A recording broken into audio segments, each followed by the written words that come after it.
ঢাকার ভেতরে বাস প্রবেশ বন্ধ করতে বাবুবাজার ব্রিজ থেকে মোহাম্মদপুর পর্যন্ত ৮ লেনের ইনার সার্কুলার রিং রোড করছে ঢাকা দক্ষিণ সিটি কর্পোরেশন। এই সড়ক নির্মাণে প্রতিবন্ধক হওয়ায় ভেঙে ফেলা হচ্ছে ৬টি ময়লা ফেলার ঘর বা সেকেন্ডারি ট্রান্সফার স্টেশন।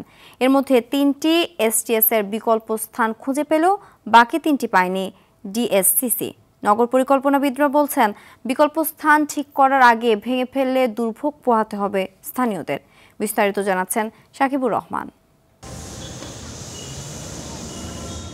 যানজটের জাতাকলে পিষ্ট রাজধানীবাসীকে স্বস্তি দিতে তৈরি করা হচ্ছে ৮ লেনের inner circular ring road. Mohammadpur বেড়িবাঁধ এলাকায় এর নির্মাণ কাজ চলছে পুরোদমে। ৫ কিলোমিটার দীর্ঘ এই সড়কটি গাবতলী মোহাম্মদপুর হয়ে বাবুবাজার ব্রিজ পর্যন্ত বিস্তৃত হবে।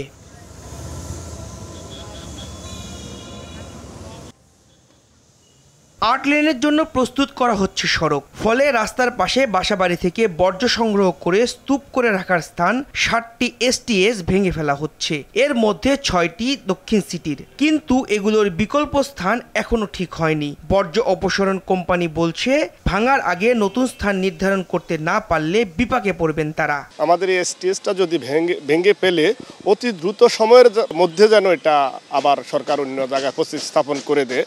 কারণটা হচ্ছে এটা প্রতিদিনেরই কাজ, এটা একদিনও বন্ধ রাখার মতো কোনো সুযোগ নাই।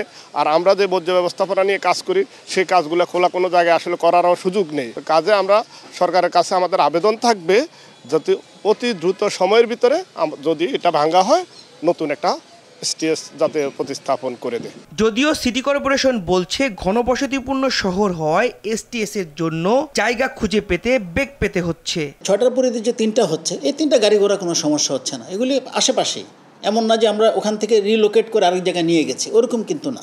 এগুলি রাস্তার পাশেই, অসুবিধা নাই। যেটা আপনি বলছেন যে এখন যেই 3টা আমরা ভেঙে ফেলেছি, ওই 3টার সাবস্টিটিউট কীভাবে মেকআপ করা হবে, ওইটা আমরা রাস্তার পাশেই এখন বর্তমানে আমরা, যেটা মানুষের জন্য ব্যাঘাত না ঘটে, সেখানে আমরা আমাদের যে কন্টেনার স্থাপন করে ময়লার সিচুয়েশনটাকে আমরা ট্যাকেল দেব।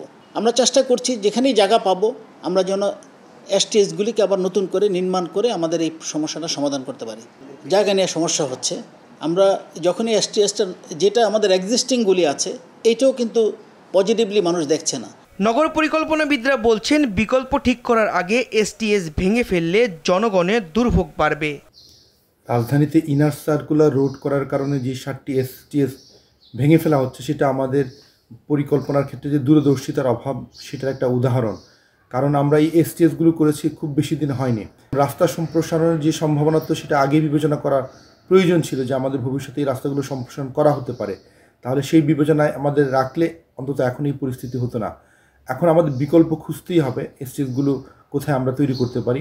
দ্রুত এসটিএস এর বিকল্প ও স্থায়ী স্থান খুঁজে বের করার তাগিদ দেন বিশেষজ্ঞরা। শাকিবুর রহমান, RTV, ঢাকা।